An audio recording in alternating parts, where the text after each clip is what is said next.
Hey everyone, welcome back to Contractor Growth Network. I'm Logan Shinholser, and today I'm joined by Randy Stanbury, who is the founder and owner of 4Level Coach. He's a serial entrepreneur, and he's going to talk about his journey today. So, Randy, welcome. How you doing this morning? Great, man. Thanks for having me, Logan. It's going to be fun. Yeah, I'm looking forward to it. So, let's just kind of kick it off. Randy, give us your background. Like, why are you here? Like, well, not why are you here, because I know why you're here, but who is Randy? And then bring it up to what is 4Level Coach? Yeah, sounds good. So, I mean, my background, if I started my first business in 95, and by 98, I would say I realized, that I didn't know nearly, or I knew enough to know that I didn't know nearly enough. Let's put it that way. And that's what really kind of spawned me to say, holy shit, there's a much more going on in the business world that I don't know, and I need to figure out if I'm ever going to get to where I want to go. And so, there started the journey. And by 2007, I had built and scaled my business up. I had, the right people in place. I put a president in place. I got myself removed from the day-to-day. And for the next 10 years, I went on and started a handful of other businesses that I was growing and scaling and doing the same sort of thing. And so what I realized in the process is that I figured out something that, very few really get to that point where you can remove yourself from a business, which is what will lead us to 4Level Coach and why the name eventually here, right? So that was a big deal to me. When I sold my core business in 2017, 10 years after removing myself, and realized, what I did was fairly unique. So at that point in time, man, it was like, okay, I have to share this, and I want to share it with an industry that to me struggles on the business side, right? We do great work. We work, this is the hardest working industry on the planet as far as I'm concerned. 60 plus, 80 plus hours is not unusual in this industry, but it's what we do with those 60 and 80 hours that I care most about. And so I want to help guys get value in their business, not get to the end of the road and realize there's no value, or they haven't created a business that has value, that sellable value piece. And so that's why I'm here, man, is to really share what I did. What was the business? So, because I know now you're working predominantly with remodeling, like design build companies, but that's not where you came from. So what was that business that you had that you have now exited? Right. And this is what's really cool and interesting about it. So I was in transportation logistics from 95 until 2017. During that time from 2007 on, I did get into remodeling. I also got into third-party warehousing. And so I was adding pieces to my core business, and I was starting new business ventures.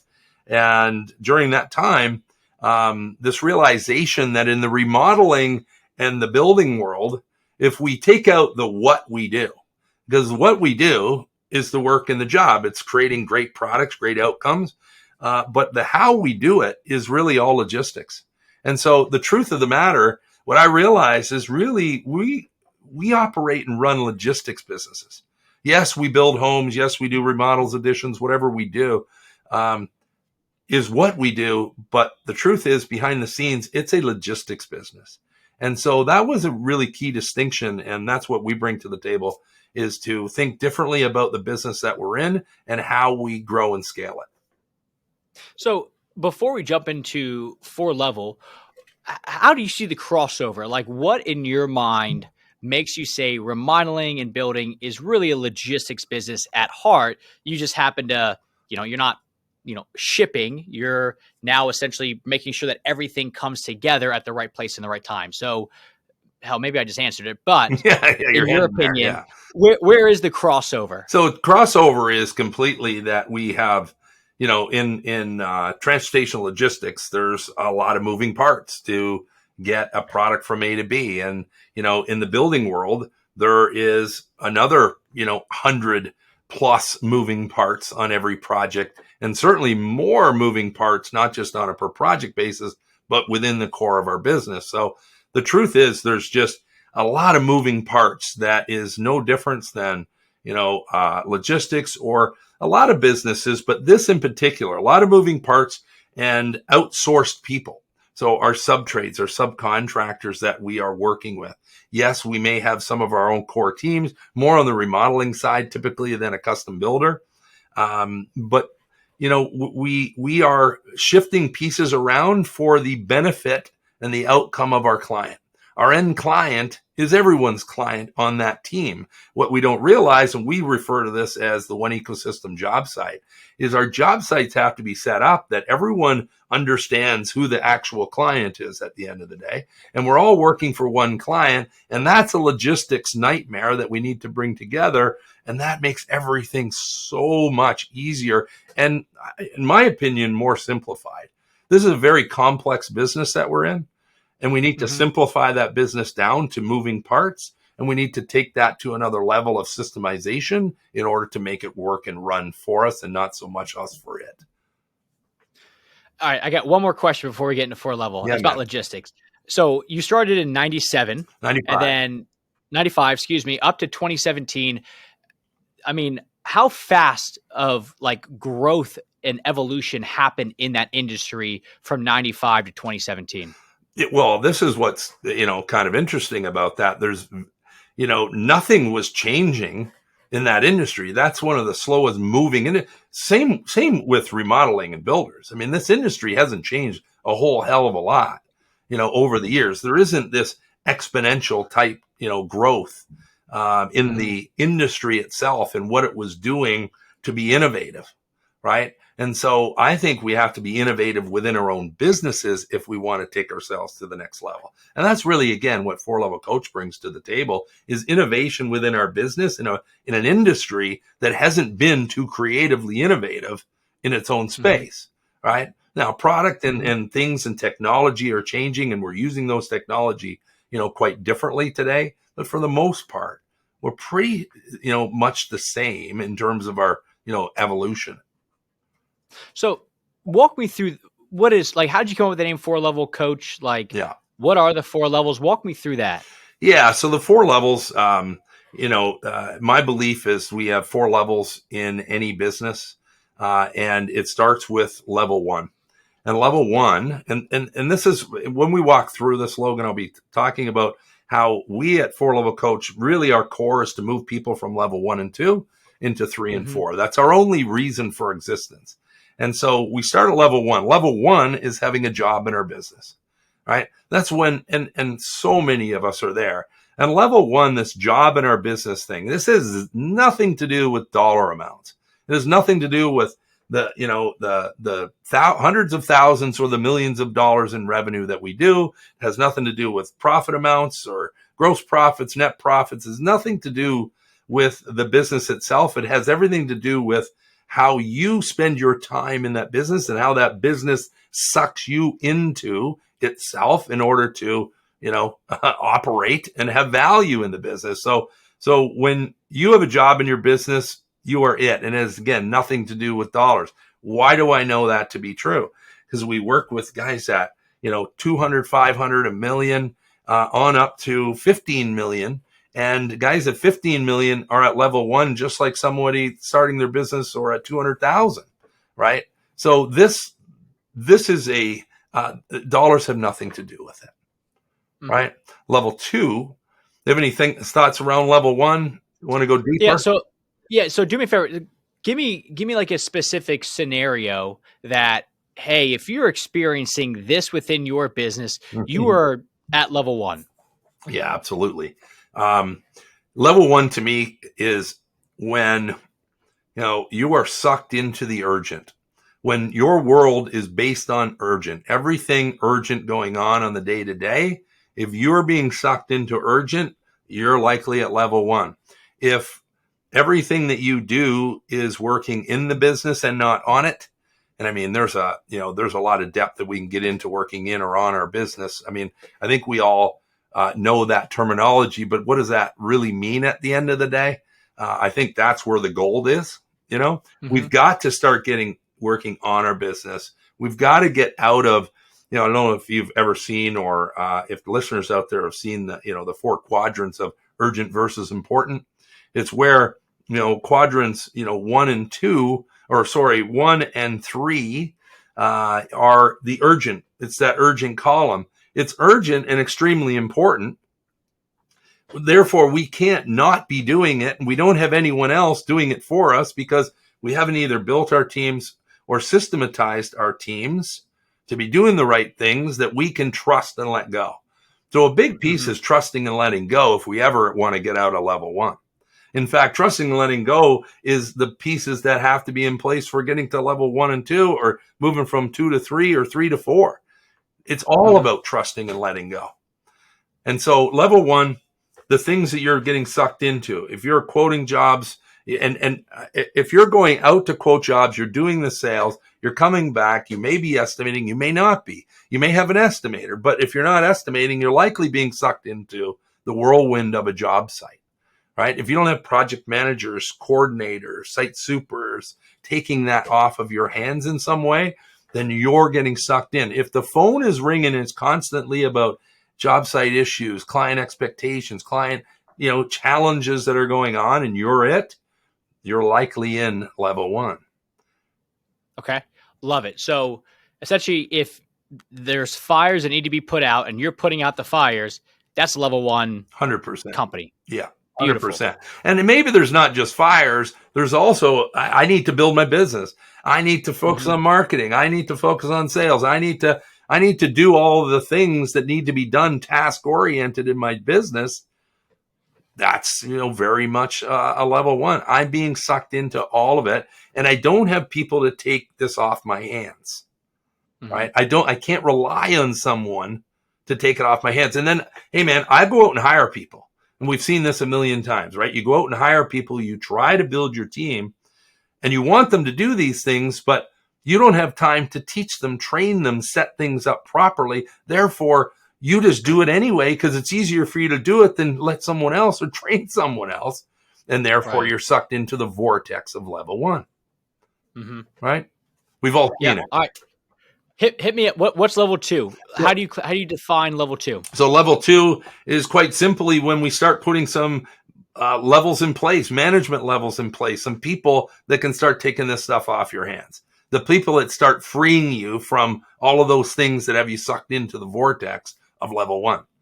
Quite simply, there's no other way to put it. It's management layers. Now, when we talk about management, we like to call it leadership because it's leaders that we need, not managers. Managers get things done by force. Leaders get things done by empowerment, right? It's inspiring and empowering others to get stuff done. At level 2, we need to start thinking about being able to trust and let go. How do we do that? We have to have some systems in our business that we know that things are working. We know when we're winning or losing on what we used to do and how things are moving forward, because we'll never get trust if we can't measure and see that, right? So measuring is everything at any of these levels as we move through them. So what, same thing as level 1, what can somebody, if they showed up to their business, it's Monday, we're doing this, Monday morning, what are they going to see or notice or be able to understand about their business if they're a level 2 company? Yeah, love it. So level 2, we come in Monday morning. I hope we have a Monday morning meeting and we're getting our team set up and established to have a fabulous week. All right. I'm a big advocate. In fact, one of my favorite times of the week is Monday morning because we get to start with a fresh slate and get rocking. Now our teams get established, get set up. They know what they're supposed to be doing all week. They knew that from last week. They're leading into this week. You can measure everything that's going on in your business because we're using our systems and our software properly. And so we have project managers in place or coordinators and or teams of them. We've got the people doing the things. We're not getting calls anymore from a client that's upset about something going on or an issue on a job site because that's being dealt with. Right. So you're not getting sucked into the vortex. Other things that would be going on, quoting and estimating. You might be in sales still. And most of us want to hold on to that sales piece. That's the last thing that we'll let go of. Totally agree. Why let go of that? If you're great at that, get focused on it. Most of us want to do more of that. And in fact, you should. So as we move forward, but we need an estimator. The estimating piece takes so damn long. Who's doing takeoffs? If you're doing takeoffs, you're probably at level 1, right? So we have these things starting to happen. Now, we also don't have to have these people on our direct team. We need to leverage and outsource, right? We need to leverage more of that. So are we outsourcing more? Are we using our technology like we've never used it before? So our technology, outsourcing our own teams. People are starting to do these things. In fact, this is probably the most prime example that you're looking for, Logan, here, is when I had a client that, texted me one morning, and it was on a Monday morning, and said, my crews just went off. I actually went to a job site. They told me to go away. They didn't need me. And I don't, I'm now wondering what I should do. And when that happens, because you have nothing urgent or pressing that's pulling at you to do, you've likely established level 2. Mm-hmm. Now, what's the next step? We got to get to level 3. And that's the big one. And I don't know if you got anything, Logan, on level 2 you want to hit me with. 100%. So to me, level 1 is, and I love to kind of hear your thoughts at the end of this, is like, what percentage of owners always stay at level 1 versus 2? Like, where is the drop off? But what does it take for somebody to go from level 1 to level 2? Well, I mean, percentages are tough. If you're in our world long enough, and I'm talking like we are enforcing this and pushing this, and our only reason for existence is to move you through these levels as quickly as possible. Now you're realizing that the value you're losing in your business by being stuck at level 1 is enormous. Now, I don't think many of us realize that. Even our gentleman who was at 15 million and still stuck in his business at level 1, huge amount of value there. He's doing big dollars, but he's stuck at level 1. When we freed him to get to level 2 and starting to build level 3, he went from 15 to 40 million in an extremely short period of time. And when I say the time frame, people never believe me that that's actually possible. But it's literally 1 year from 15 to 40. Now, he'd been doing 15 for the last 10 years. And that's the thing. You can be stuck there for an enormously long time. You could be stuck there the rest of your life, or you can decide that you're no longer will that happen and you need to do it. You need to get yourself out of your own way. Most of the time, we got to get ourselves out of our own way. We've got to be able to trust. Go ahead. So talk to me about that trust piece, because to me, what I'm hearing is to get from level 1 to level 2 is you got to hire people. You're going to have, like, the number one objection is going to be, well, Randy, that costs money. This is the chicken or the egg. How does that? So is it really like, look, you just got to make enough money at level 1 to then be able to hire some of this stuff off? Or is it, look, you can start off by just writing down your systems and processes is like a good first step? Like, and I'm so glad, man. I'm so glad you touched on that. I might have overlooked that. And the key to this whole thing is you got to get your pricing right. You got to know your numbers, get your pricing right. We talk all the time about financial literacy is the key to this whole thing. Because if you don't know your numbers and you don't get your pricing right, you will never be able to get the right profitability so you have some cash to develop and build these resources. The teams. We can go hire people. This is one of our lines all the time, right? It's profit before growth, systems before people. When we try to throw people at our problem, like trying to go from level 1 to 2 by throwing people at it, oh shit, that thing will fall apart so fast. In fact, you'll be sucked back into level 1 way more than you were before. There's more chaos, frustration, and overwhelm. So I'm so glad you touched on that. Financials are everything. Pricing is everything. Getting the money right, the profitability is everything. Don't get that right, you will never get out of level 1. And the same applies to level 2. You may get to level 2, but you're not making the right money. The business is generating enough to build your team, but you're still not really profitable, right? And you're shaking your head because you've seen it, you know it, you get it. That's everything, man. And I'm assuming you wanted me to go there because you're an intelligent guy and you were like, man, Randy, you need to touch on this fucking financial piece here. I know there's enough people out there that, and we all experience it. This is not just the No, contracting yeah, space. exactly. This is every business where it's the, how do I remove myself from this even more? You got to have enough, leeway and padding in your pricing that you can hire somebody else. Because Yeah, right. I mean, I've done it in my own company where just even with like sales, when it comes to like, let's say commissions, like when it was just one person selling, it was, everything made sense from a margin perspective. But then once I started to have to add in, one person setting up the call, one person closing the call, and one person managing the whole thing, well, the margins, because now I got to pay 3 people, the margins just very quickly go away. Next thing you know is it goes from great margins to, oh shit, margins. And, it was very fast as that was happening, which stunts everything else. So Sure. we all deal with it. It's just, some people are better at it, some people are not, but the pricing thing, I mean, that's the whole game, it seems like. Yeah. And I think, what you're touching on there is the fact that it leads me back to understanding the numbers. And when I say understanding the numbers, what I mean is understanding your financials. Because if you don't understand financials, you cannot ever truly understand pricing. And so understand, and most of us want to avoid the numbers thing because, numbers, that's not what excites us, but it should.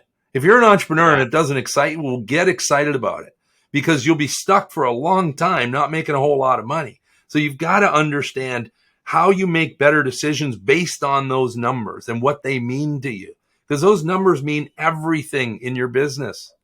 And if you don't get it dialed in, if you don't allocate the right cost of goods and the right overheads and understand break evens and where these numbers take you, well, shit, you're going to be doing this a whole long time and never make any money at it. Again, you'll be stuck in level 1 and 2. You'll never get to level 3. And even at level 2, there's not a whole lot of freedom yet. Now, I'm not talking again, Logan, I think you and I talked about this before doing this, but I'm not talking about freedom to go lie on a beach. Yeah, sure, a beach is great for a week or two at a time. But ultimately, we want to build our business. And most of us, when I get into the core of what people really want, they have other passions. They have other ideas. They have other insights. They want to build another business. They hope that they can get there one day. But until you get this shit straight, it's never going to happen.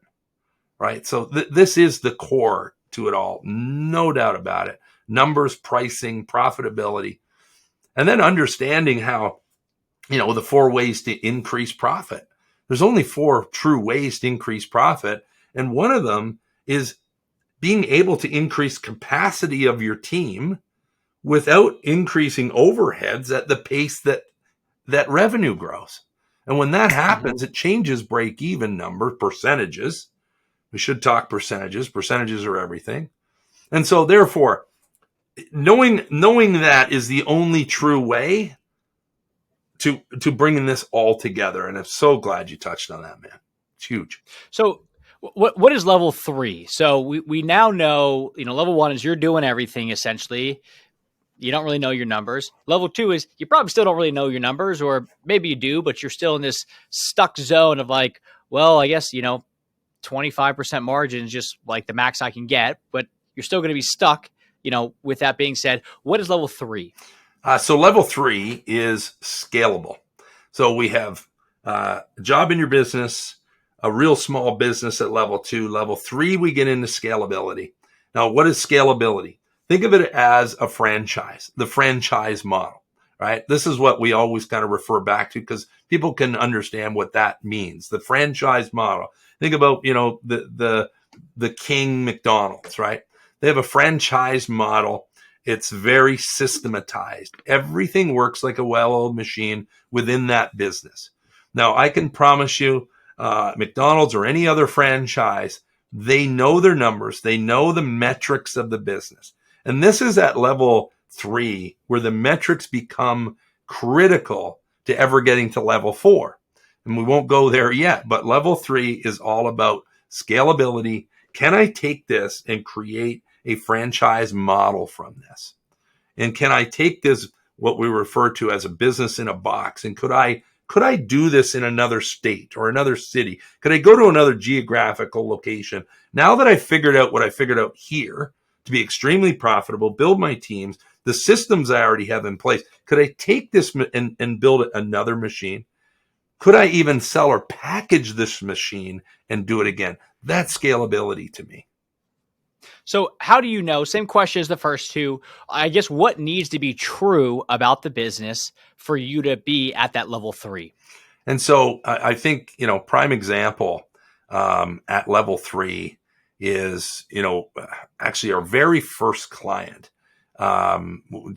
Dave. Won't get into their business names for confidentiality, but Dave created a business. And again, this was a business doing $5 million when we met him, very much level 1. I mean, in every phone call, we couldn't have calls. We couldn't do an hour meeting without his phone going off 4 and 5 times during that hour, and him literally in urgent dealing with shit that he had to pull away from. And so level 1, moved to level 2. And level 2 was great when he got some of the right teams in place, but what do we have to do? Get the numbers and financials and the pricing right first. Move from level 2 to 3 after becoming relentless about systematizing everything that goes on. And so the question is for me, every time you touch anything in your business, we have to ask ourselves, and this is probably the most important piece, is every time you touch something or your team touches something, more importantly, because we have a small team now. We might have a large team or a small team at this point, but we have a team. And when we ask our team, when you touch something and you ask yourself, is that scalable? Every time I touch something, is that scalable? Is it systematized? Can we do this again? Is it repeatable? Now, what has to be in place is that system. And why? Because the system then becomes trainable. Without being able to train a system in and keep doing things consistently the same way every time.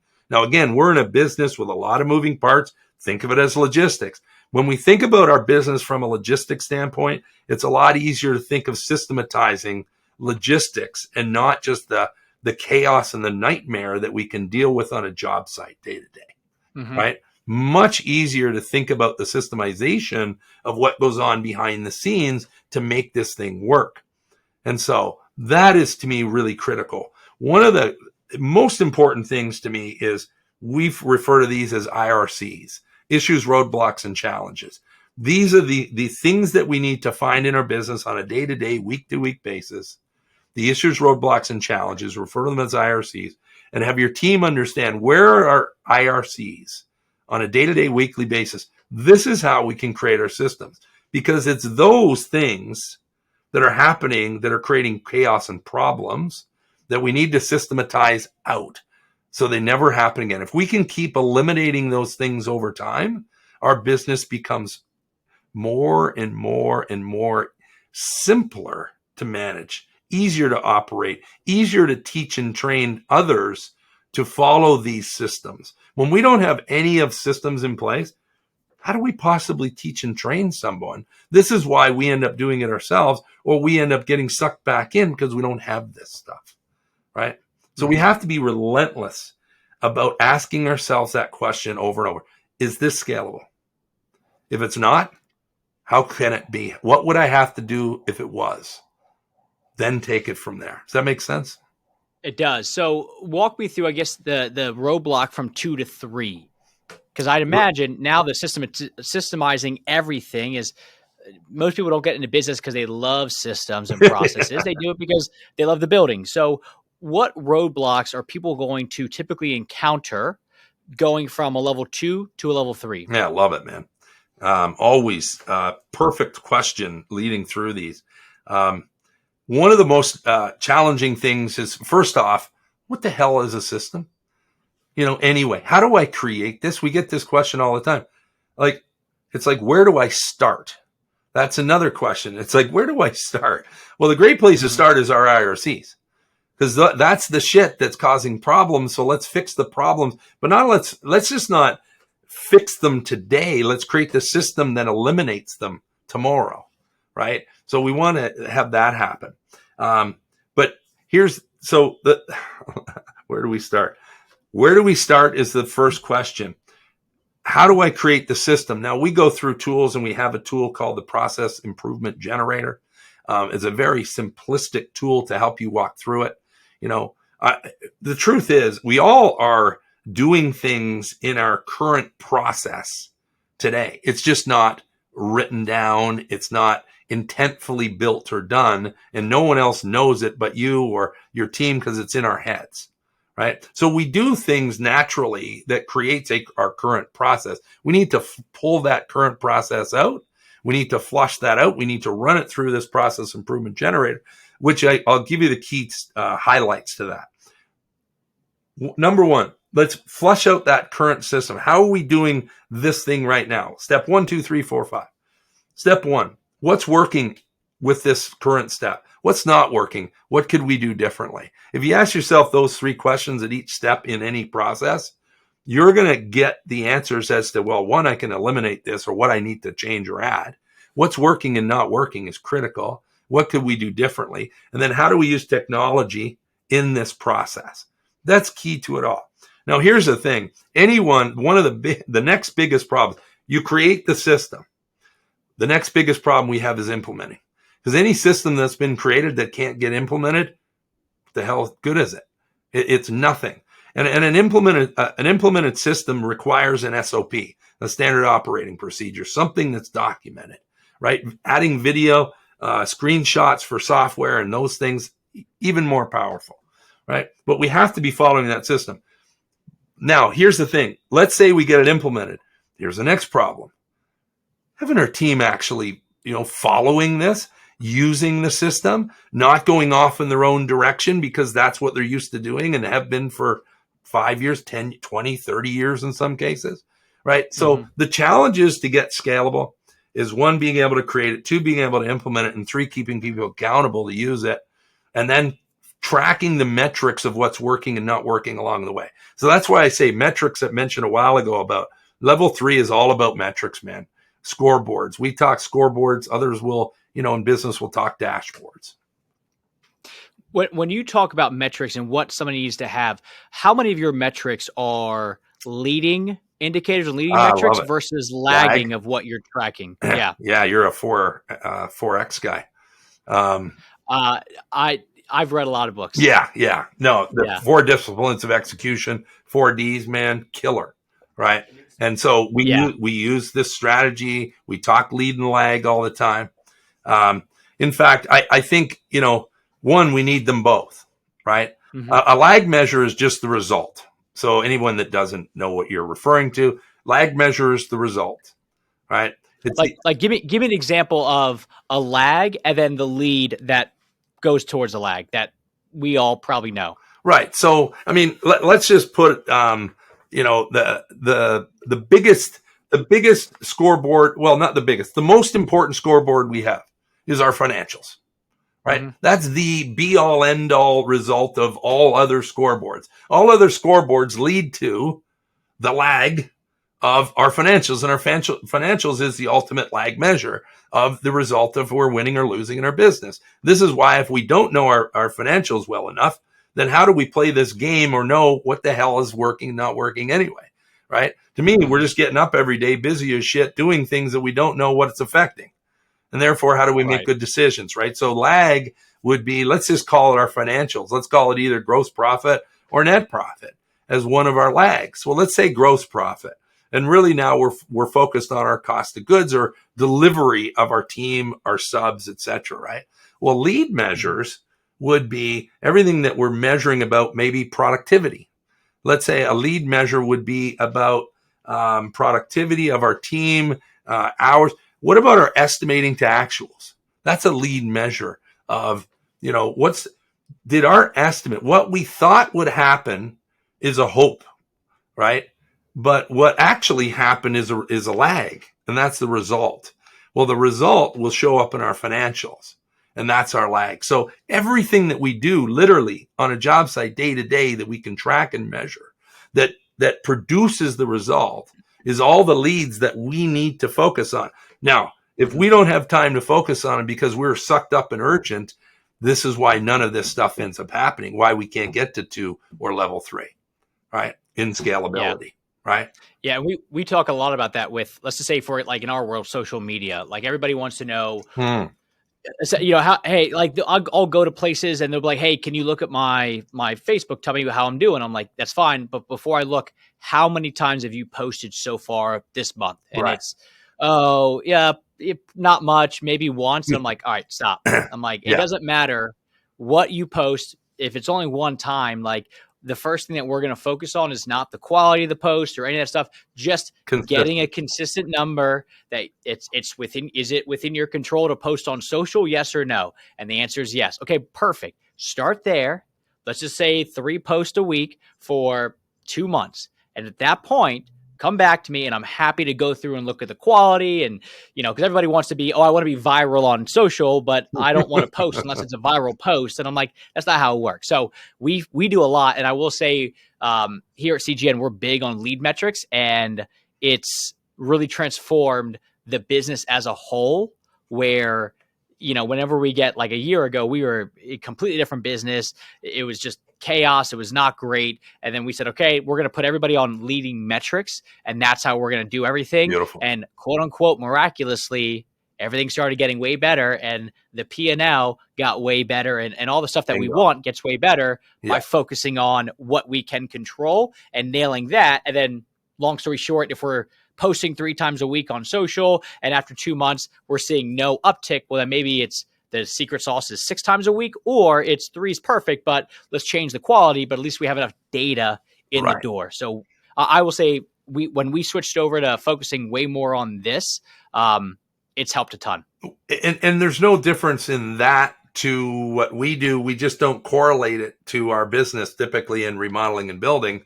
And again, this is why, that first question about logistics and this being a logistics type of business, we need to, all the lead measures that are going on are the logistics, the moving parts that we are dealing with and managing. And again, let's remove the word managing and call it leading, because we want to be leading leaders in this thing, not just managing shit, And so we even, call project managers project leaders, because yes, the industry talks about project management, but what about project leading? I think it's just a different mindset, a different headspace that takes us to that level 3 and 4 level. Level 1 and 2 is, let's call it that, but we can't keep calling shit that if we want to go to the next level, honestly. Right. Love it. What is level 4? So this is the Mecca, I'm assuming. This is our What is level 4? Yeah, so level 4 is sellable.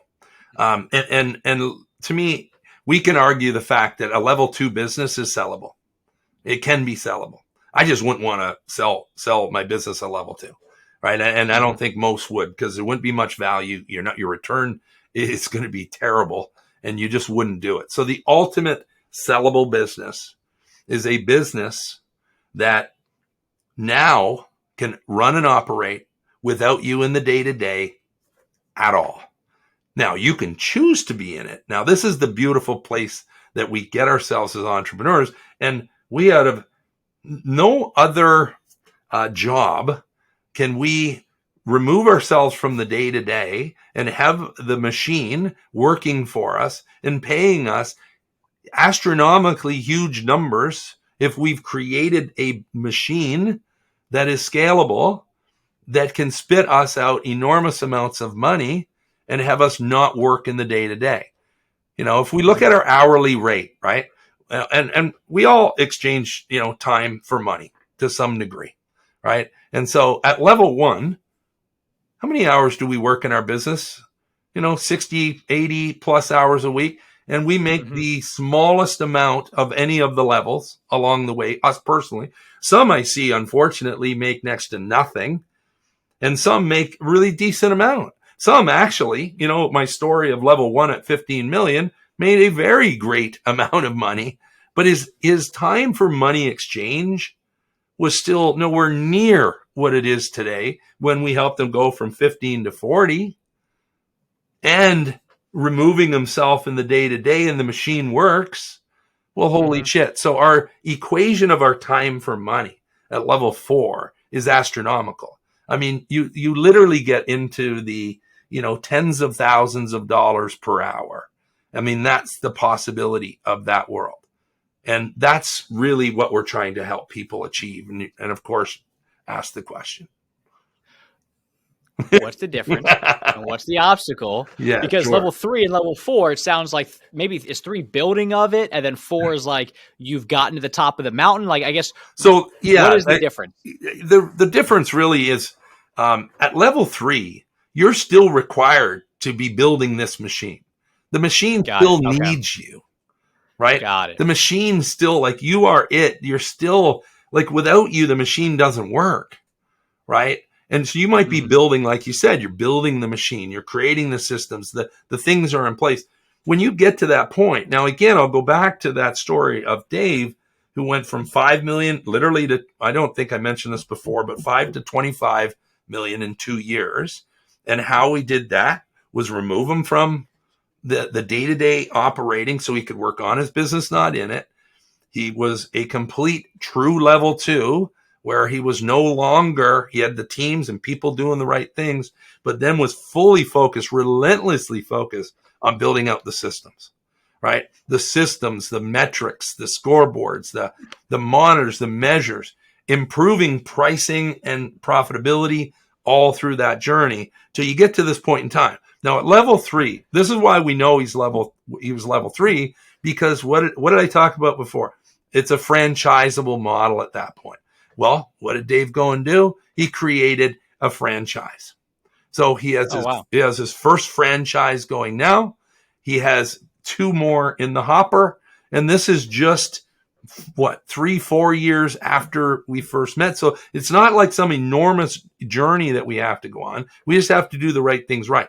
And here's the thing, what we said about how hard of working this industry is, 60, 80 plus hours. Now, Dave, all through that time, even at level 3, was still working 60 to 80 plus hours. He just was doing very different things with his time at each one of these steps and these stages, these levels, right? And so at level 3, working that, I'd far sooner see somebody doing the right things in their business that's going to add true value, that gets to the point where they're scalable, doing the same hard work that they like doing. Just do more of the right stuff, right? So it's just shifting what you do, not how you do it, right? Not the what in your business, but the how. I apologize. Let's take it back to the how. And so moving from level 3 to 4 now, he's got a franchise. He's got the first one. He's working on 2 more, while his core business is still growing at a pace because his team deals with it and takes care of it. So he's taken that model that he created, business in a box, and he said, here, I'm going to now promote this, and I'm going to show others how to do this, and I'm going to get remunerated for that. So it's just, now, in order for him to do that, what has to happen? He has to remove himself from his core business in the day-to-day and trust and let go and have that thing operating without him, or he'll never be able to take his franchise and run with that. And so he's now at a sellable level, level 4, in his first core business. Now, his franchise business is not a sellable business yet. It requires him fully. He's got himself back into a job in that business. But that's a strategic play, taking the next level and challenge, which is what I've done along the way, is yes, I've sold a business. Yes, I've built others. Yes, I'm doing this and teaching others now to do the same thing. But that's what we love to do. To me, if I'm not doing that, I'm bored as shit. So I need to be challenged the next level. So what is, everyone's going to have a different next level, a different passion, a different desire. But I would like to have that option to maybe test what I want to do with my life once this business is doing what I want it to do. So that's the sellable level 4. What I like about this whole idea here is that we face this a good amount, which is, Logan, like let's say I run a landscape company here in Charlotte. I'm pretty sure I've maxed out on the full market. I want to now start a roofing company. And I'm like, Sure. okay, that sounds great. So you dominate the market in Charlotte. Like, what's your revenue? Oh, it's, $800,000. And I'm like, so you think that the whole landscape market in Charlotte, North Carolina is $800,000, maybe even if you only had 50% market share, that's still 1.6. Like, I like how much depth you bring to all this, which is simply not chasing the next shiny thing. And I come from, so my dad was pond and water feature contractor, which is a very good business model. It's got recurring built in. I mean, if you took it to Shark Tank, like they're going to like it. It's the same thing that like HVAC companies have where, you set everything up and then you just do the ongoing maintenance and it's just a cash machine. And that's how ponds are. And there's a lot of people that are like, now they hear my dad talk about, well, this is what the pond world's like. And then they go, well, this remodeling thing, I just don't think this is it. I'm going to jump into the pond world. But in reality, the grass is always greener. Maybe the recurring in the remodeling world is not as much unless you have like a home maintenance, but reoccurring is still a very big piece of it. And no matter what industry you jump into, I mean, it's shocking to me. And we just do contractors. Like it could be very easy to take what we do and apply it to real estate agents because it's no different. It's social media, good website, SEO, get found, stuff like that. But it's so much better in my mind just to keep it at this because it allows us to get so much deeper, which man. At the end of the day, if I ever want to sell this thing, which I will at some point, but I need to have something that I can pass off and not just surface level of a bunch of different industries for the sake of diversity. Because and it's funny because when you said, hey, introduce me as a serial entrepreneur, for me, candidly, that's usually when I meet people that like, oh, I have 4 businesses. The first thing I think of, okay, you probably scrape, it sounds shitty. You scrape all 4 businesses together to make, $60,000 a year, which is fine. Yeah. But like, what if you just focused on one business and only one business? What do you think would happen there? So I like the levels that you're going to, which is not simply, hey, once you get to level 2, pick up, move, and go to a different industry or different market. It's go deep. Yeah. And the go deep, I know we're probably short on time, but going deep here is, my belief is everyone out there, every listener out there, if you're a remodeler or builder, you've got a winning lottery ticket in your pocket. You just don't know how to cash it in. And how you cash it in is going deep. And it's going deep into level, getting to level 2 and level 3. If you get to level 3, winning lottery ticket. Now, you may never become scalable or sellable. And here's the other thing. You don't have to be sellable. You may never even want to sell. My point is, if we're going to help you really achieve real success, we want you to be sellable. That's when you're optimal. Whether you remove yourself or not, it's up to you. But at the end of the day, if you're not there, you're not optimal yet, right? It may be scalable, but it's not optimal yet. I would say that other piece of going deep, why people jump to the next thing, I believe, and hey man, I've been there. You get bored. You get bored at this. You got this thing to this like you said, $800,000 level. We're tapped out in our area of Charlotte. Well, one, we know that's, like you said, it's not even true. But the truth is you're kind of bored with it and you want the next challenge. Well, how about the next challenge of taking this from 800 and let's talk profitability. Let's look at the real numbers. If at 800, how profitable are you? That would be my next challenge, is taking the same 800 and making it twice as profitable. There's my real challenge. Now that would excite me. And then taking it from there and saying, what if I could 5 or 10x this revenue at this new profit level? That's a fucking challenge we should all be taking. Nothing else but that until we get it right. And then we go to the next level. Now we cash in the lottery ticket. I like that. We talk about that here where it's that the game has to change, where the game used to be, all right, how good of a website can Logan build? And then it became, okay, the next challenge is how good of a website can I have somebody on my team build? Right. Then the next one becomes, so at first I'm the machine, and then it's I'm building the machine. And then now it's, well, how much can I get the machine to build the machine? So it's no longer how much are they doing, but it's now how much are they progressing without me being present. And that's like, so for me, it's because I like the sales side. It was how good at sales could I be? And then it became, well, how good could I get Chris to be at sales, which is so much more rewarding when you get somebody else to that place. And then when they surpass you, it's like, when the student becomes the teacher, it's like, it's awesome. So once the game changes, it's cool. And this isn't about, you're not talking about managing your business. You're talking about leading the business. This is why we go back to being a leader. Here's a strategic byproduct that will come out of you moving through these levels. You not only become a better business person, but you better entrepreneur, better, wife or husband, better father, better leader. All of this stuff has to be, because you can't not grow with your business when your business is growing. Otherwise, you will, you just won't grow, period. It's about leaders, man. And you got to create more leaders around us. This is what will get you level 3 and 4. Love it. So, Randy, what's the best way for people to get a hold of you? Reach us. You can check us out at the number 4 levelcoach.com. My email, Randy, RANDY at the number 4 levelcoach.com. Reach out on our website. You can book call. We can do assessments of either your sales system or your business itself. Whatever. Just we. And the thing is, we are, I think, different than any other coaching business on the planet, that we go extremely deep and not just surface level, because that's the only way we get results. And I don't want anyone in our program to be stuck at level 1 and 2 for very long. Cool. Love it. Well, Randy, this has been fun, man. I appreciate you hopping on. I like how much you just break down of, here's the 4 levels. It's like, here's the pathway. Now go off, make it happen. I love it, man. Logan, thanks for having me. I appreciate it. Cool. Everyone, thank you very much.